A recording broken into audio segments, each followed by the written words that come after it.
we can start the next agenda item, meaning objection regarding LULUCF. So I will give the floor to Ms. Torvalds for Renew, and then to Alexander Vondra, Sylvia Modig, and Norbert Linz and Rani Lopez. Thank you, Chair. This is actually a long history. It started in Cancun 2010. In the negotiations about the decisions from Cancun, Finland was pushed into the corner, and the negotiating minister, due to all circumstances, and today a MEP in the Green Group, Ville Niinistö, he was forced to say that he can't sign the decisions. And at that time, a person from the Commission, we know him actually very well, came up and said, I think I have a solution. We could solve this inside Europe, inside EU. And that's the background of this exception for Finland. So the Commission promised to solve, and since that promise, the issue has been solved in the same way until now. And then the next question is actually, why is this so important for Finland, that we, probably for the first time in the history of Finnish membership in the European Union, starts a process both in the Council and in the Parliament? Well, if you look at the statistics of forests, then you see that Finland is the most forested country in Europe. 72% of the area is forest, and then you have a lot of lakes there. So you can probably say that, yes, we are actually living in the forest, and then we have some small cities all around. And this has been the basis for the Finnish economy at the same time. And if you need a story from today, when the COVID pandemic started, where did we go? We went to the forests. All the forests close to Helsinki were sort of filled with people seeking refuge in the forest. And that's actually an old pattern. If you go to the times when the Russians came to Finland, where did the Finns go? Into the woods. And when the Viking came, if you go even further back, when the Vikings came, where did the Finns go? Into the woods. So it's a cultural issue, and therefore it's also naturally a emotional issue. So Finland has 72% of its area covered by forest. The next in this line is Sweden, 68 or almost 69%. And then you go down, some of those who can show high percentages are Liechtenstein or Croatia or Montenegro. But then when you speak about the area they're actually covering, then it's not very much. In size in EU, Sweden and Finland are together covering 500,000 hectares of snow. To be able to come up to the same amount, you need the following 5 biggest countries, forest countries in Europe, to come up to the same issue. So, and then you have, of course, the issue of different kinds of forest. We have a boreal forest, which is fairly well kept, where we have, which is also in LULUCF negotiations. That's an important part. Do we have old forest, over 120-year-old forest? And we have, according to the statutes. Then we have the substitution effect. We know that one of the most dangerous problems we have in environment in the world is cotton production. We could actually substitute cotton production in a much more healthier and much more environmental way by using a organized forestry, and we are already building factors doing this. So for this reason, I think what the Commission came up with was unproportionate. It was sort of going back from an old gentleman's agreement. And the last information I just got was that the Council has actually settled on the side of Finland. So there is from the legal service of the Council, a point of view where they say that this is the way we should go, and Commission should actually back off from this position. Thank you.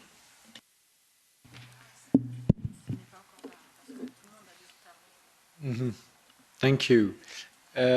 We are checking who to give the floor first to. Okay, so I suggest we start with Alexander Vandra for ECR and then Sylvia Monique for the left.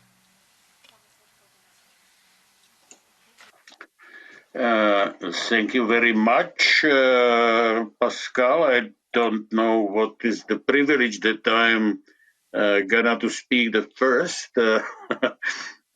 Certainly, you know, we do have a high regard about our friend Niels.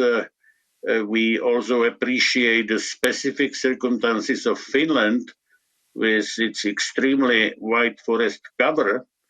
And we also cooperated closely on the regulation when it was being negotiated in the previous parliament. But unfortunately, the claims of the resolution are not supported by the text of the regulation.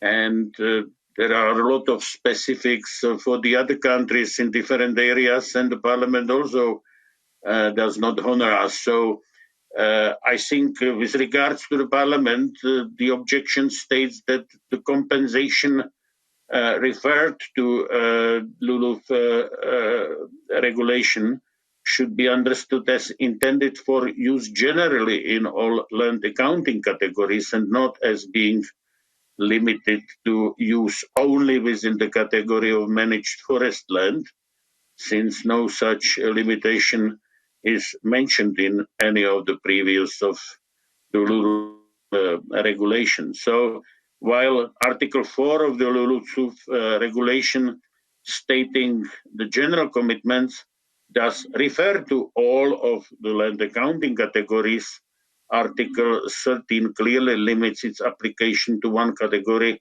namely managed forest land. So therefore, unfortunately, we cannot agree on the objection. Thank you. Sylvia Monique for the left.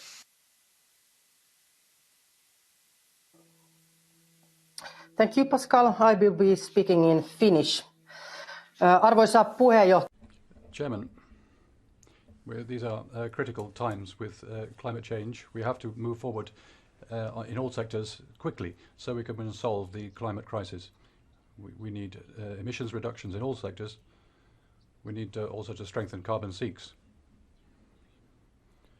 Always, we pay too little attention to biodiversity. This is very important.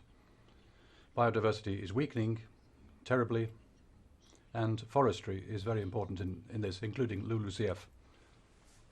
Unfortunately, Finland is not an exception in monastery. Niels Torvalds said that forest management is good in Finland, but this is not the case. 70% of Finland's forests are threatened. Thinking of the use of forests, we have to look at national specificities. Clearly, the forest industry is very important in Finland. When planning investments for the years ahead, the use of timber will increase. So we need flexibility in the classification of forests. As the Commission says, the proposal would mean that Finland could be in the category that it wants, so it can be compensated for different reasons. For example, it could use agricultural reductions. This is the wrong route to take, and it would have a negative effect on biodiversity. Without looking for more flexibility, we should look to introduce sustainable forestry and agriculture. So in short, flexibility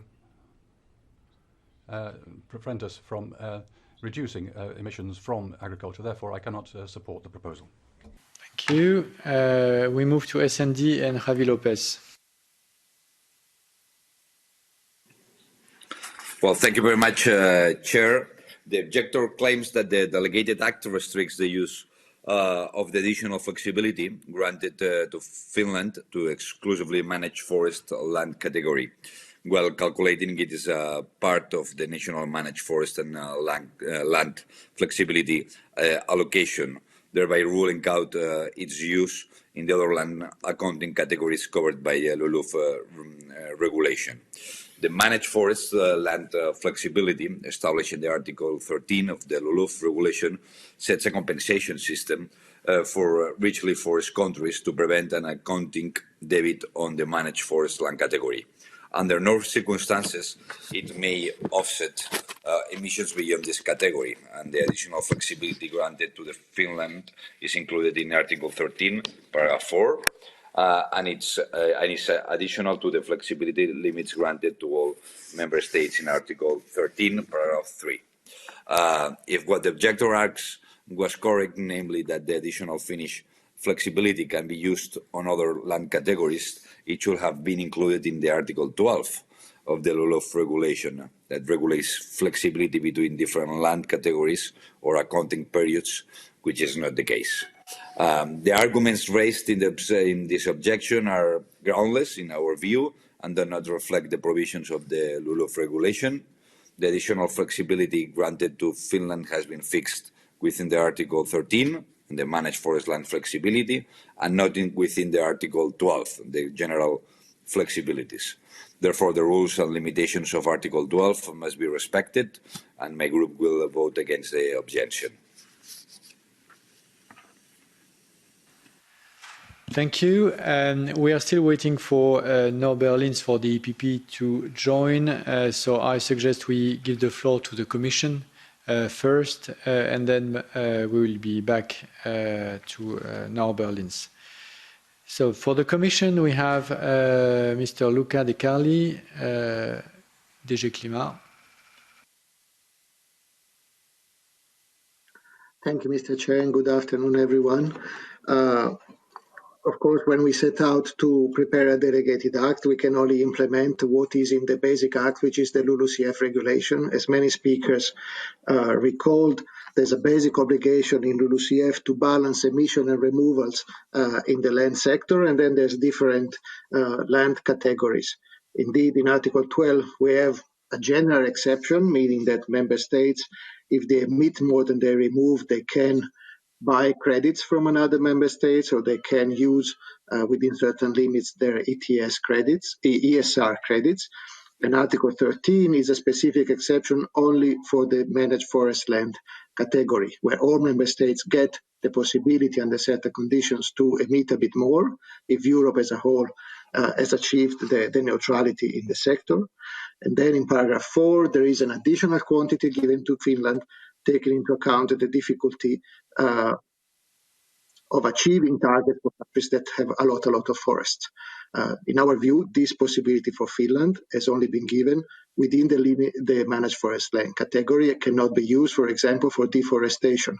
And that's why in the delegated act, which basically says where are we going to record in our registry the different use of the flexibility, the different emissions and removals, we put this additional 10 million tons for Finland only for use in the managed land flexibility, same as the article, same as explained in the recitals of the Basic Act.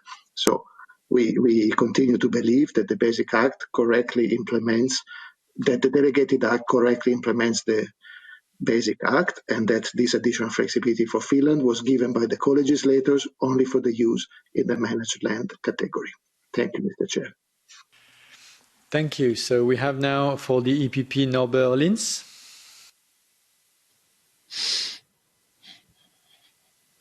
Mr. Lins, could you please activate your camera? Warum ist jetzt wieder die Kamera nicht an? I can't manage to get the camera on, I'm afraid. sorry, then maybe I do it in English. Yeah? So I have problems with my camera, and I know you have waited for me. So just to be very brief,